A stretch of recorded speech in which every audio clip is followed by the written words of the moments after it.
In this video, we'll be talking about the introduction to human anatomy and just the basics of human anatomy. This is part 1 of the human anatomy series. So, start. So to get started, we're going to first talk about what anatomy actually means. So, anatomy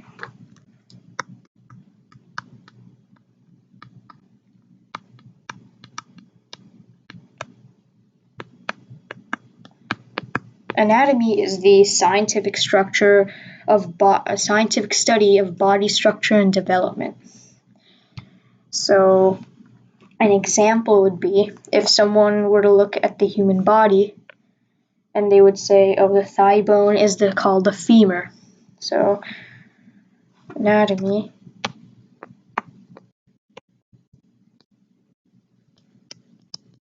scientific study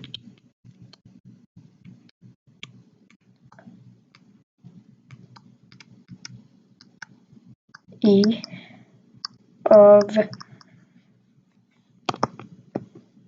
body structure and development.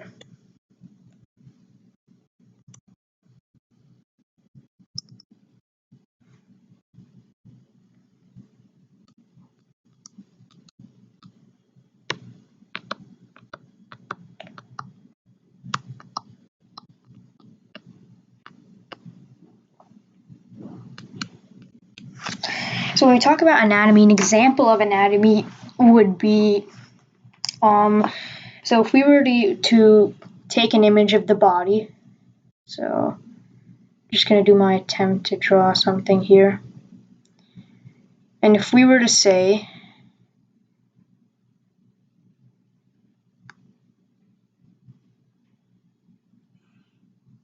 that the thigh bone, which is somewhere around here, is called the femur,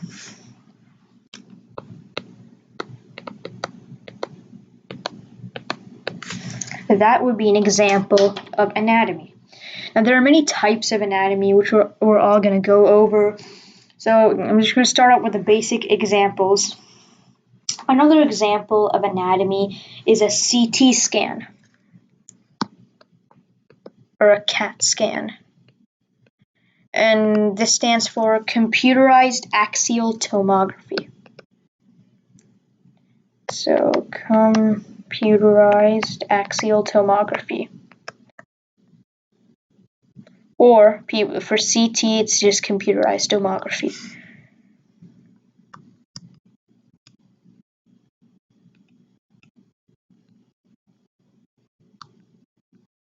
So what a CT scan does is it provides imagery as if there were sections or cuts through the body. So if someone goes to get a CT scan, they use the computer to provide imagery as if there were sections or cuts through the body. So they can look at each section at a time, scan for any issues, etc. And that's an example of radiological anatomy. And that's one of the many types of anatomy.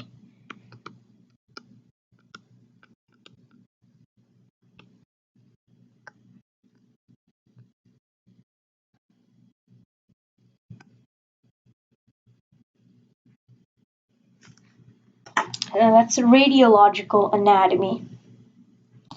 So, given that we have all these different types of anatomy, we're going to start off with one of the types of anatomy.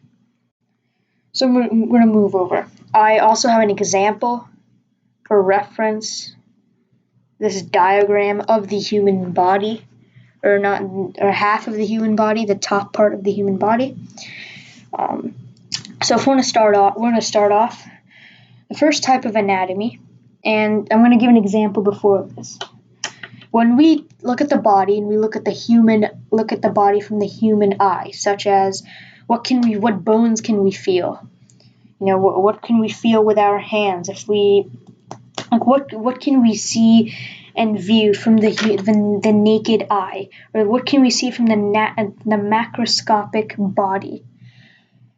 So, given this gross anatomy, gross anatomy is the macroscopic body.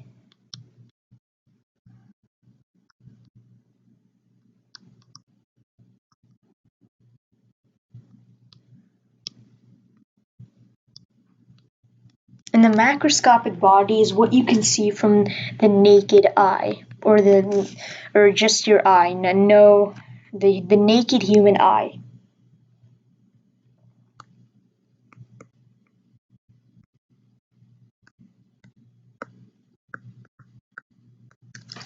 So that's gross anatomy, the macroscopic body and the naked, what you can see with the naked eye.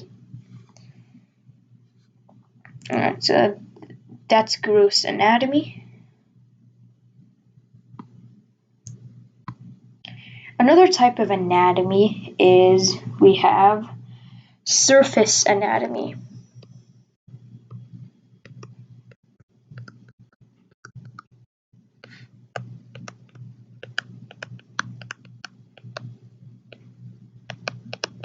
Surface anatomy is when we take a look at the exterior of the body, and we look at the outside of the body. So all the external areas of the body is covered by surface anatomy.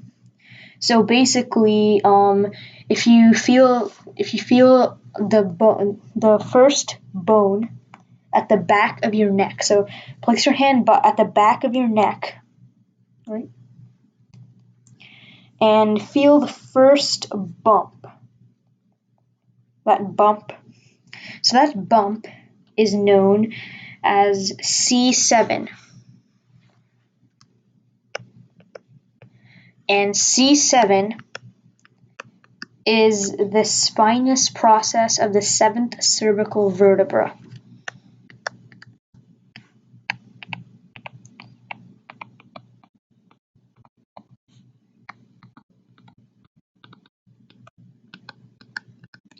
The first bump on your neck, on the back of your neck, is C7, or the 7th cervical vertebra.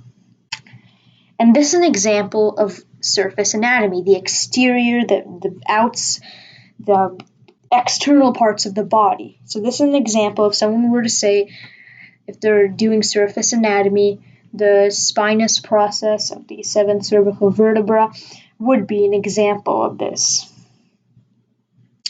And if you go to C7, the first bump on the back of your neck, and go 2 bumps below, and you go a little bit further down, you can feel the top of the heart, or the back portion of your heart. Your heart's actually pretty big, so you might get to feel your heart back there.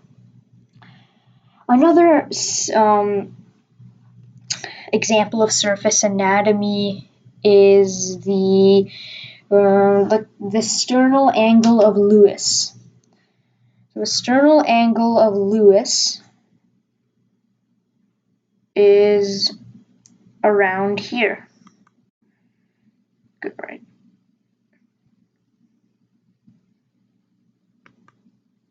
So if you take a look around this section of the body, and you feel just above your lungs, I know you can't feel your lungs, but an approximate area above your lungs, and you're gonna place your hand.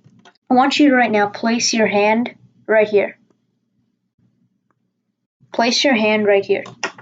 And from here, I want you to go down and firmly press against your neck. And you'll notice around here, there's going to be a bump. You might feel a bump around here. And that's known as the sternal angle of Lewis. So,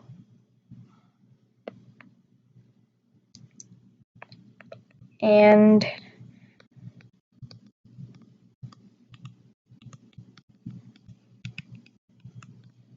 the sternal angle is this point around right here. So that's another example, surface anatomy. You're looking at the exterior of the body, and we see that the sternal angle is a good example of surface anatomy. So we've gone over gross anatomy and surface anatomy. And both of these types are very different. So we're going to go over the concept of anatomic landmarks.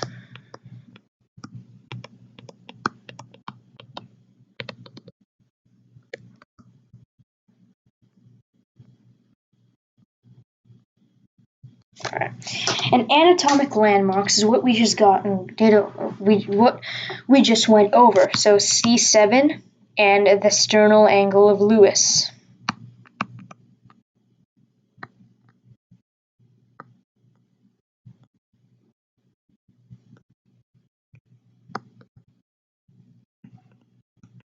So a sternal angle, as I mentioned, 2 bumps below C7, you have the top of the heart. So if someone were to do a physical evaluation of the patient, if someone were to do a physical evaluation, they wanted to feel the heart or another vital organ in the body, they could feel an anatomic landmark such as C7 and the sternal angle. So the 7th cervical vertebra is the first bump on the back of the neck. If you palpate it or touch or feel, palpate means to touch or feel. If you palpate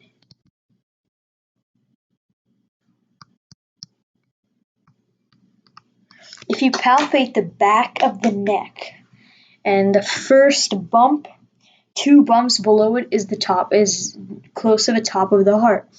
So you could see that landmark is easy to remember and you know where the top of the heart is. So yeah, that's the concept of anatomic landmarks. So when we look at the body by area, or when we study the body by area, or an example might be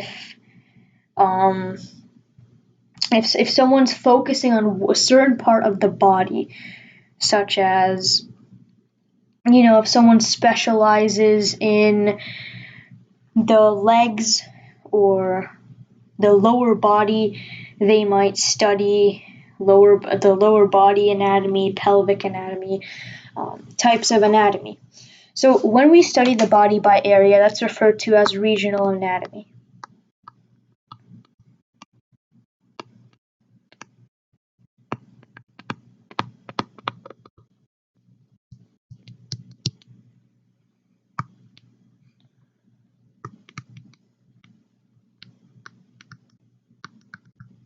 Studying the body by area.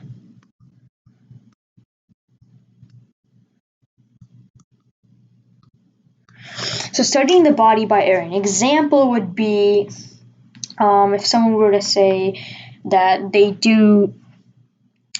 focus on regional anatomy, would be, let's say you have dental hygienists. They focus on head and neck anatomy, to focus on the areas of the head and neck. Or if someone were to focus on different parts of the body, let's say someone was focusing on the hands or their physician. That would be an example of regional anatomy, studying the body by area. Dentists, they study head and neck anatomy because that's where they work. That's where they, do their work. Dentists work in the head and neck area. Neuroanatomists, they work in the head area. So they need to know the anatomy of the head, the brain.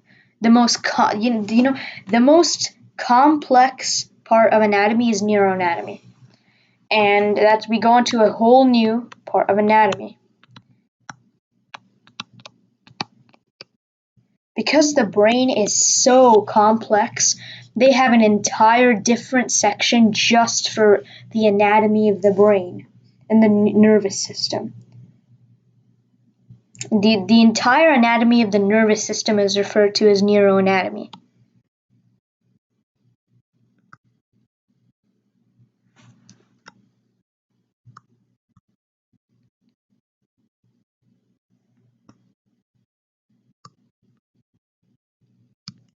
The entire section because of the complexity of the nervous system and the brain.